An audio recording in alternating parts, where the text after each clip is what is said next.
Hello everyone and welcome to our latest Get Travel Talking Week session. It's now time for our big interview. I'm delighted to be joined this afternoon by ABTA Lifeline Director Trudy Clements and a very, very special guest who's joining us. While walking to work on the 14th of January 2008, a simple act of kindness changed Neil Laybourn's life forever. He stopped on Waterloo Bridge to persuade a young man, Johnny Benjamin, from taking his own life. Reunited through a social media campaign that captured the imagination of the country, the pair have remained friends ever since. And in 2014, Neil's actions were recognised at the Pride of Britain Awards, and the following year were retold in an award-winning Channel 4 documentary, The Stranger on the Bridge. One of the UK's leading mental health advocates, Neil joins Get Travel Talking Week today to share his amazing story and offer insights and advice on how just a simple act of kindness can have a huge and hugely positive impact on someone's life.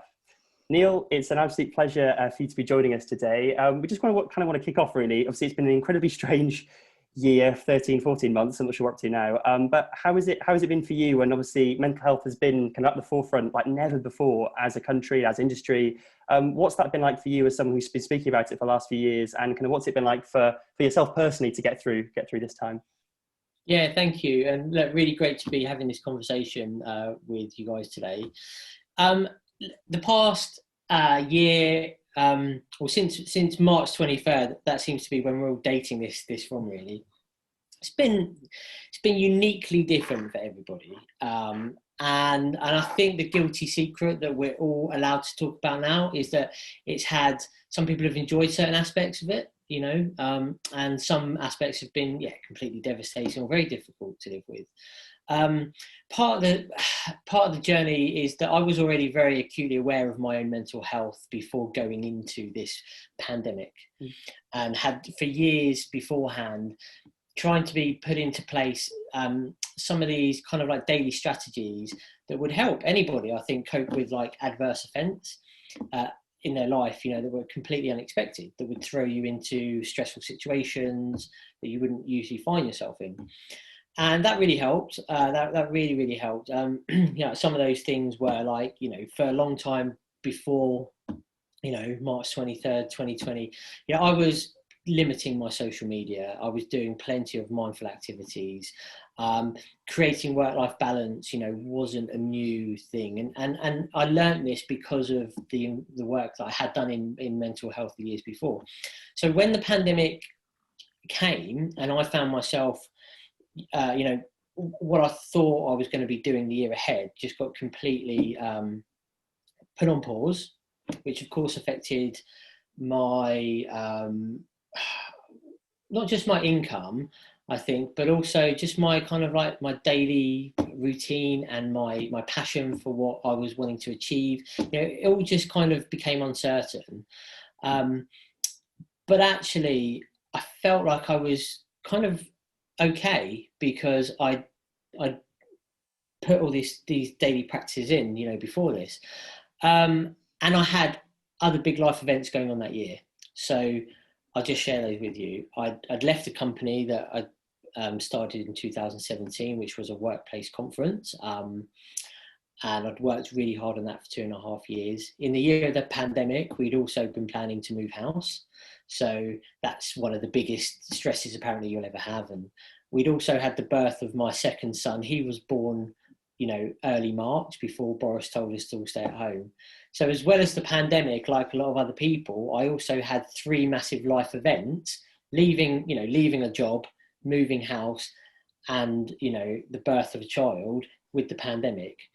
And I could have absolutely been prone for a breakdown, a meltdown, going off the rails, not coping, for want of a better word. So I can't advocate enough, like these daily practices that you can manage. I think, I really am glad that I was aware of these conversations, beforehand.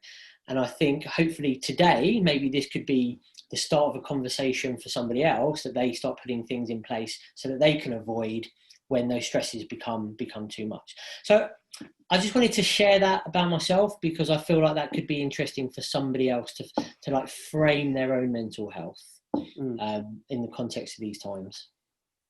Yeah, because everyone's going through something, aren't they, in some way, and the industry itself, as we'll probably go on to talk about definitely later on. But there's been so many stresses and strains, hasn't there? But you know, if we can kind of take it back actually to the day kind of that kind of almost changed your life. I don't think it's probably too big a way to kind of say if that was the case. Neil, kind of, were you kind of aware of mental health before that, and kind of leading up to it? Perhaps if you can kind of describe what happened really. I know some people will know it as well, but what was that day like for you, and did it kind of totally change your aspect, your kind of perspective on life, I suppose? Kind of what happened on that day, if you can tell us? Sure. So essentially, why am I here even talking to you in the first place? In 2008, I just qualified as being a personal trainer. I'd started a job in 2007, in November 2007, working at Virgin Active Health Clubs. I came back my first day at work on the Monday, 14th of January, expecting to get off my train, walk over Waterloo Bridge into the health club and start training a client I had booked in my diary. So my morning was going as normal. Got on the train from Teddington in London to Waterloo. As I started walking over Waterloo Bridge, that's where I saw this guy sitting on the side of the railings that morning. Just for context, it's January, it's raining, it's freezing cold, and everybody's dressed up in their big winter coats. And this guy is, shivering, jeans and t-shirt, and just looking out over the River Thames. And yeah, that's really where my whole mental health journey started. I could have walked by, I think, like many other people did, and I understand why they did. It's very difficult to make an intervention if you don't know how. But I didn't know how, but I think maybe because he was a young guy, similar age, and I'd not been working in London that long, it was a really bizarre sight. So I just found myself walking over to him, and I asked why he was sitting there. And he told me he was there to jump and take his life. And then, the weirdest conversation of my life happened. Half an hour I'm talking to Johnny, his name is, and he's opening up to me. Like, I'm just asking questions and just letting him answer them. And it was tough at first, but the conversation got easier. And then after about half an hour, I literally didn't know where to go and where to steer this conversation. But by that point, he had stepped down from the bridge, and he was standing next to me side by side, and that was all through conversation. I didn't have to grab him off or anything. The conversation helped him to come down when I asked him. And we were about to go for a coffee, but the police then intervened, and somebody called the police. And when the police car rolled up, and they took over straight away, and I genuinely thought in that moment that would have been the last time I ever would have seen that guy again. The world is a big place. So I carried on my journey to work, and I guess, to some degree, tried to put it to the back of my mind, really. However, I was destined to meet that guy again. 6 years later, in 2014, me and Johnny, we're now friends, and we actually do lots of talks. But during that 6 years, I had no idea if that guy ever went back and took his life, or he recovered. But it turns out he did go through a recovery period, and he launched a campaign to find me. The campaign was called Find Mike, even though my name was Neil. We still laugh about that to this day. And I came forward, and there was this global social media campaign called Find Mike, and I had no idea that I was one of about 35 people that actually came forward.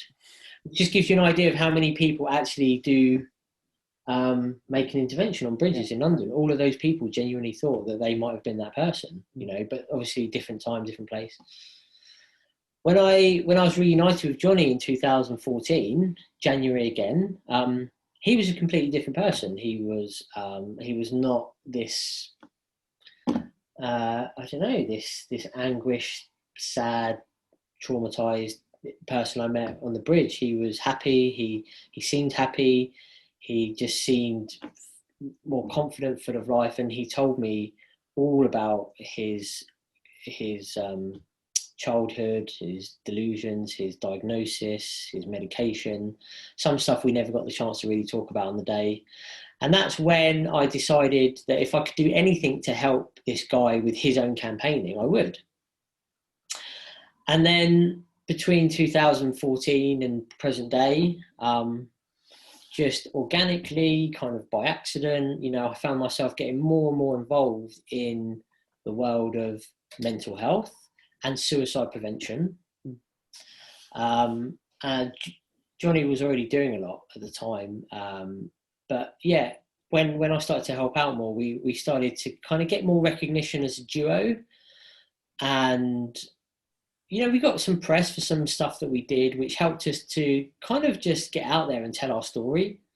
And the feedback we were getting was phenomenal. Like, it just, I didn't know that something really so personal that happened to me that I never really talked about for 6 years, people would find so fascinating and so interesting. We did loads of different campaigns, public health campaigns, and supported some charities around talking about suicide, and we ended up going into workplaces. Like I said, oh no, that was offline before. So in 2017, we set up a conference for workplaces to come together and discuss mental health, which was a big part of my kind of like working career in mental health. And that's where I learned a lot, going into different organizations and finding out why was employee, I don't know, mental health at such a low ebb, and what were companies doing about it. And at the same time, I was on my own journey, because this is not the kind of thing you just kind of don't know about one day and then you're an expert in the next day. It takes a long time, many conversations to get your head around what is mental health, what does it look like for every individual, and how do we be kind of sensitive to that in our daily lives, personally and professionally. But it was fascinating from like an industry level, how different industries were just grappling on it on their own, or not really communicating with each other. And I think there was so much to do for industries to like share best practice between each other. So that was the point of the conference, really. And then, latterly I met Trudy through a family colleague who worked in the industry. And when I met Trudy, and we actually had lunch in London Bridge, and she told me all about the great work she did at ABTA Lifeline. There was this event going on with ABTA in 2019, and I just asked if I could be a part of it because what she did with Lifeline sounded great, and she kindly said yes, and that's how we met. And I've actually done very little work around the travel industry, but it's an area that I know has been devastated, and the mental health of people, has been a consequence of that. So I'm really intrigued to kind of lean in more and learn more about what the travel industry are doing to address those issues. Absolutely. And Neil, what are kind of some of the biggest pieces of advice perhaps that you would give? I think you mentioned there that you were kind of advising industries and businesses on kind of approaching mental health, because like you said, the people who walked by on the bridge, perhaps they wanted to help, but they didn't have the tools, or they didn't know exactly how to do it. Putting that into like a business sense, what would you say to businesses and all sizes who are watching this now, who want to help and who want to speak to their colleagues about it, but just can't really get that those first steps in the kind of going, really? Well, yeah, good question. Some stuff is relevant, I think, across all industry, because we are just kind of people, right? But I think what you've got to realise is, there's different snapshots of kind of population working in different industries, and I think that's where you've really kind of got to understand the people within your tribe, as I put it. So I'm really kind of surmising here, and you can tell me if I'm wrong at all, because this is your industry, Tom and Trudy. So I would say some industries have been into, there's this higher barrier to entry, as in, you can't even get a job in the office unless you've got a degree, kind of barrier. And I think travel And, you know, I was some degree with my personal training and fitness, you know, falls into that leisure hospitality, you know, more of a vocational route. But like anything, you can absolutely work your way to the top of any industry, whether you know, you've gone vocational or you went and got, you know, a degree education or whatever. But I think you need to realise that when you know, broadly speaking, the people in that industry have had, you know, certain different life experiences than people in other industries. And I think what I would imagine is that I'm going to find a very, my experience so far, very open, very down to earth, very kind of just accepting and great, you know, normal caliber of people to be around when I've met in the industry, you know, and there doesn't seem to be much pretension going on. And I think that's great, because I think if you're involved in leisure, hospitality, travel, you're the kind of person who is a people person. You want to serve people. You know, you want to get to know people.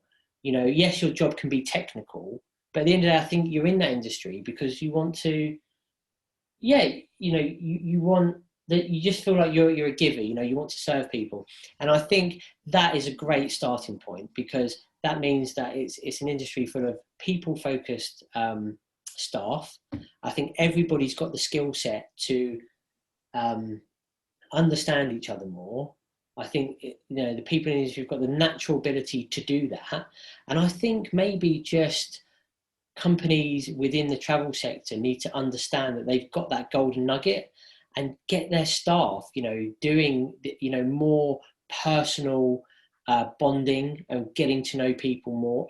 I don't think that's going to be a bigger challenge as other industries have had. You know, give you an example, you know, going to banks and law firms and counselling firms, you know, it's a very stiff culture. It's very difficult for people to open up about their emotions and connect with one another and show weakness.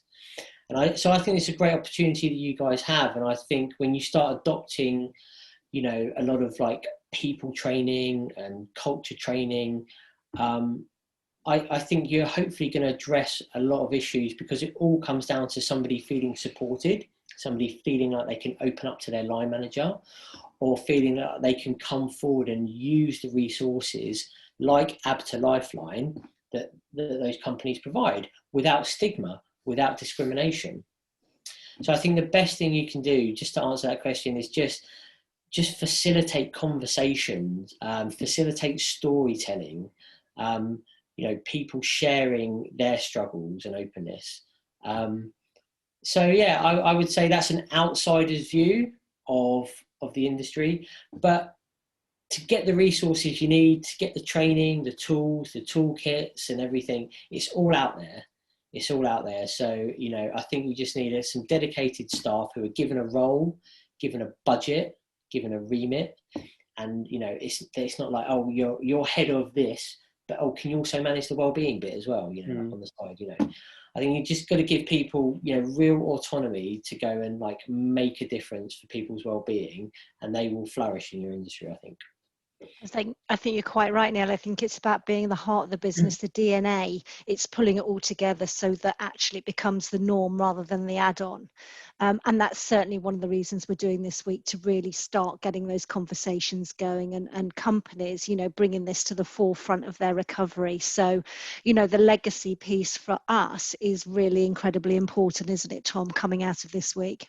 Yeah, absolutely. And I think the way that, you know, you said that, you know, you did this incredible act a few years ago and you haven't still stopped learning, you know, you didn't become an expert on it overnight. Is that a thing as well? I think sometimes people do want to get involved, but they just don't know exactly where to start, or they're worried of putting their foot in it, so to speak, and they don't know kind of exactly how to do it. Would you, I suppose you'd say that everyone's on a journey, right, with their own personal mental health and trying to help others. Everyone's still learning, everyone's still on that journey. Yeah, absolutely. Like, so the starting point wasn't really 2008, it was 2014. You know, it was then the recognition of our story hitting the press, this reunited story, allowed us to do the work. So the first couple of years, I was already going on and doing spokesperson's bit for mental health and suicide awareness. I'd already been, you know, kind of quite well versed in the subject and thought I had a hand-on understanding. And it wasn't until a couple of years later I sat down and did a course called Suicide First Aid. I'd met a friend in the industry who runs that organisation, and I'd also done mental health first aid instructor training. After that, I did suicide first aid training, even though I knew how to have the conversation. Like, I was comfortable to ask somebody, hey, are you struggling? Are you suicidal? But I found those courses completely transformational after I already thought I knew about this stuff. And I think that, like, if we're in charge of looking after teams, looking after people, looking after staff, looking after ourselves personally and professionally, you can never stop learning, really. I think it's not a case of like, oh yeah, I've done that course, so I'm good for the year ahead. How many people out there would say, oh, well, I did first aid training like 2 years ago, but to be honest, if somebody broke their leg, I still wouldn't really, you've got to keep refreshed. And I think the way to do it with mental health is, like Trudy said, if you make it business as usual and you do something month in, month out, keep having those conversations, tidbits of training, but more importantly, just allow these informal conversations to happen in a kind of structured way. You're giving people opportunities to continually keep this at the forefront of their mind, continually being ready to have empathetic conversations, continually being ready to signpost somebody if they're struggling. These are like the first aid skills that are akin to physical first aid, that you would need to put a bandage on somebody so that you don't panic in that situation. So yeah, business as usual. I know we've got Mental Health Awareness Week and you have World Mental Health Day. And sometimes companies do things, just those 2 times a year, but then it could be, February and, nothing's being done. And so people kind of forget a little bit. So yeah, I love that whole, like, let's keep it every day. Let's keep it business as usual. I think that's a really good mantra. And I think as well, with companies now starting to bring their staff back, that's the opportunity, isn't it? To start putting in some of that mantra, as you say, into the company's sort of culture and structure and everything else. Yeah, I think one I heard recently when I was talking to somebody, they said, look, our kind of mantra is going to be, let's build back better. Sounds like a bit of a political. I think it's been used, in that sense, yeah. But I think there's, some truth in that. I think, yeah, you're right, Trudy. Companies have thought, okay, well, we've got an opportunity here. We've got an opportunity to say, okay, well, everybody's kind of, hit a low. But after that, there's so many rich learning opportunities. We can come in and we can almost start afresh of like our culture. If we're weaning people back to the office, it means that, like, you're not trying to steer a tanker ship. You can influence a few people who are turning up really, really effectively, and then a few more, and then a few more. So there's a great opportunity to, when people start returning face to face, to get that kind of culture really good from the start. It's so difficult for companies when they've just started on a mental health program as part of their, initiatives, and they might have, 3,000 staff over like 5 offices, whatever, and they try and do it all at once, and they chuck a load of training at it, and then it doesn't fit, and then they find that nothing's sticking. But if you just started off with 5 people, and then 10 people and 15 people, obviously you would find that there's be so much more authenticity. So there is that opportunity to kind of like re-establish your vision, your mission statements for this next year, and then hopefully that will put you in good stead for the longer term. Yeah, does it feel almost like a bit of a chance to reset and to restart? Because, travel as it is, hopefully right now, travel will be able to get going again. And as Trudy said, organisations are coming to rebuild and get back together. Does it feel like probably a better time than ever, Neil, really, with your kind of expert take on it, to put this focus on and to really make it, as Trudy said, part of companies' DNA? Absolutely. I mean, I think every year since I've been talking to companies, I guess really it wasn't that long ago. It was about 2016, but really swiftly I started, going into a lot of different diverse companies. And 16, 17, 18, 19, the conversation changed kind of every year. A kind of a company's approach, like a general industry approach, so getting more educated or they're getting more joined up, or it was really great to see the transition. And then all of a sudden, in 2020, everything kind of went kind of backwards because people were a little bit afraid to spend money and do training virtually. They didn't know how it was going to land. And I think, to be honest, people got left out in the cold a little bit because there was a bit of too much inaction. And I think if companies could reverse that now, they would change that. They would have just done something rather than nothing for like 6 months. Because now in 2021, I'm finding the conversation is like, we're really up for this. We're really addressing the culture now. We're really addressing our employees' well-being. And where that's relevant to travel industry is like, look, you're only as good as your staff, and if you are not looking after your staff's well-being, they will opt out, they'll vote with their feet, and they'll go and work for a company that does. And companies are having to be so transparent now. So there's doing it for the right reason, but there's doing it for the business case as well, So yeah, I think the sentiment is different, and I think luckily it's just an easier journey. I think it's an easier journey for companies to do this. There's actually no excuse now not to be embedding a mental health strategy in your company, whether it's a partnership with somebody like Absa Lifeline or whatever it looks like. There needs to be some mission statement, some strategy, and some implementation, big or small, because there's so much information out there, and I think any company can get started. Absolutely, I think that's such an important point to perhaps end on there, Neil. And Trudy as well, would you agree in terms of the way that Absa Lifeline wants travel industry companies to really look at and focus on it? Everyone can do it, right? No matter how small your business is, how large it is. As Neil said perfectly there, if you've put it at the heart and you have the programs in place, and obviously Absa Lifeline's here to help, aren't they? Yeah, absolutely. I mean, I couldn't reiterate more than what, endorse more what Neil has been saying. And we're absolutely, we're here to support as much as we can. And, it's always a pleasure talking to Neil, because Neil knows I pick his brains, and he's been my inspiration when I first met him back in 2019. We really wanted to do something within the industry, and this really is the first time that we've done it, and it's great. And I'm hoping now that companies do take on board what we've been talking about and get involved, and, as I say, build it into the heart of their companies going forward. So yeah, all good stuff, really.